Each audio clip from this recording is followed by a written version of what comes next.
এশিয়ার বৃহত্তম ভাসমান পেয়ারা ও আমড়ার বাজার দেখতে ঝালকাঠি জেলার ভীমরুল বাজারে আমি ছুটে চলা এক পথিক। হ্যাঁ, আমি সুন্দরবন ঘুরে বাগেরহাট ৬০ গম্বুজ মসজিদ দেখে পিরোজপুর জেলারও কিছু ঐতিহ্যবাহী নিদর্শন দেখে ছুটে গিয়েছিলাম সেই স্বরূপকাঠিতে। স্বরূপকাঠির আটঘর করিয়ানায় যে বিখ্যাত আমড়ার বাজার, এটি আমার অত্যন্ত ভালো লেগেছে।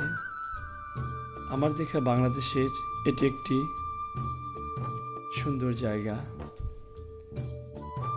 এখানে পেয়ারা, আমড়া, সুপারি সহ বিভিন্ন ফলের বাগান রয়েছে। বাগান ঘুরলাম, আর এখানকার ফল অত্যন্ত সুস্বাদু।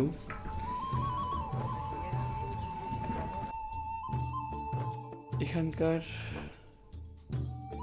মানুষগুলো অত্যন্ত ভালো।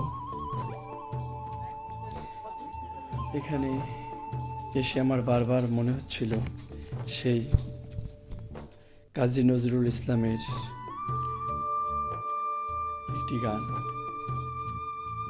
একই অপরূপ রূপে মা তোমার হেরিনু পল্লী জননী, ফুলে ও ফসলে কাদা মাটি জলে ঝলমল করে লাবণী, হেরিনু পল্লী জননী।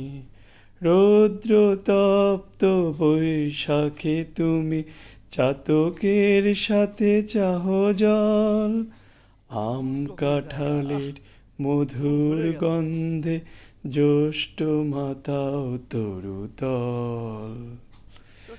অসম্ভব সুন্দর একটি জায়গা এটি। বিনয়দার পেয়ারা বাগান। এখানে দাদার সাথে একটি ভালো সম্পর্ক তৈরি হয়েছে।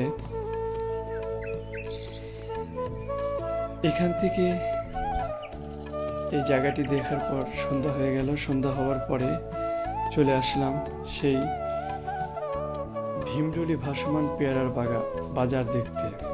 কিন্তু সন্ধ্যা বা রাত হওয়ার কারণে আমাকে থাকার জন্য ঝালকাঠি শহরে গিয়ে একটি হোটেলে থাকতে হয়েছে। পরের দিন সকালবেলা সেখানে নাস্তা সেরে চলে আসলাম সেই এশিয়ার বৃহত্তম পেয়ারার বাজার ভীমরুলি। আসার পথে একটি জমিদার বাড়ি, যেটি বিখ্যাত কীর্তিনাশা জমিদার বাড়ি, সেখানেও ঘুরে দেখলাম। এদিকে ঘুরে ফিরে চলে আসলাম, রওনা দিলাম বরিশালের উদ্দেশ্যে। হ্যাঁ, বরিশালে যাবার রাস্তায় দেখে গেলাম